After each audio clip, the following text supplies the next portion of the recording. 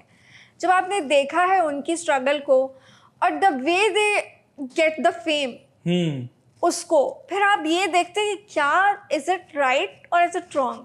If you think it's right then go for it, and if you think it's wrong then don't feel love.